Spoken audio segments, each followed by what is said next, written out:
بسم اللہ الرحمن الرحیم یا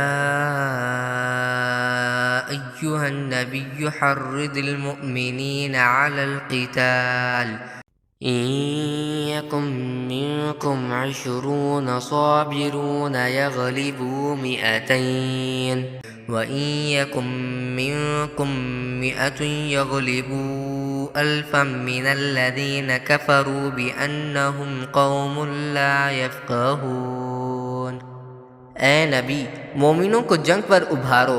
اگر تمہارے 20 آدمی ایسے ہوں گے جو ثابت قدم رہنے والے ہوں تو وہ 200 پر غالب آ جائیں گے، اور اگر تمہارے 100 آدمی ہوں گے تو وہ کافروں کے 1000 پر غالب آ جائیں گے، کیونکہ وہ ایسے لوگ ہیں جو سمجھ نہیں رکھتے۔ الآن خفف اللہ عنکم وعلم ان فیکم ضعفا فإن یکن منکم 100 صابرة یغلبوا 200 وإن یکن منکم 1000 یغلبوا 2000 بإذن اللہ واللہ مع الصابرین۔ لو، اب اللہ نے تم سے بوجھ ہلکا کر دیا اور اس کے علم میں ہے کہ تمہارے اندر کچھ کمزوری ہے، لہذا اب حکم یہ ہے کہ اگر تمہارے ثابت قدم رہنے والے 100 آدمی ہوں تو وہ 200 پر غالب آ جائیں گے، اور اگر تمہارے 1000 آدمی ہوں تو وہ اللہ کے حکم سے 2000 پر غالب آ جائیں گے، اور اللہ ثابت قدم رہنے والوں کے ساتھ ہے۔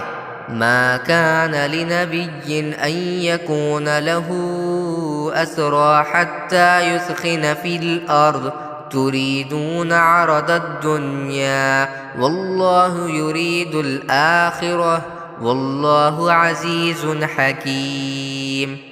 یہ بات کسی نبی کے شایان شان نہیں ہے کہ اس کے پاس قیدی رہے جب تک کہ وہ زمین میں دشمن کا خون اچھی طرح نہ بہا چکا ہو، جس سے ان کا رعب پوری طرح ٹوٹ جائے۔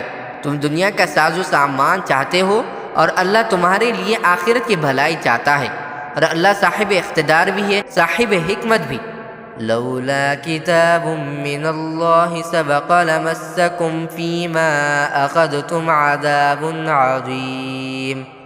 اور اللہ کی طرف سے ایک لکھا ہوا حکم پہلے نہ آ چکا ہوتا تو جو راستہ تم نے اختیار کیا اس کی وجہ سے تم پر کوئی بڑی سزا آ جاتی۔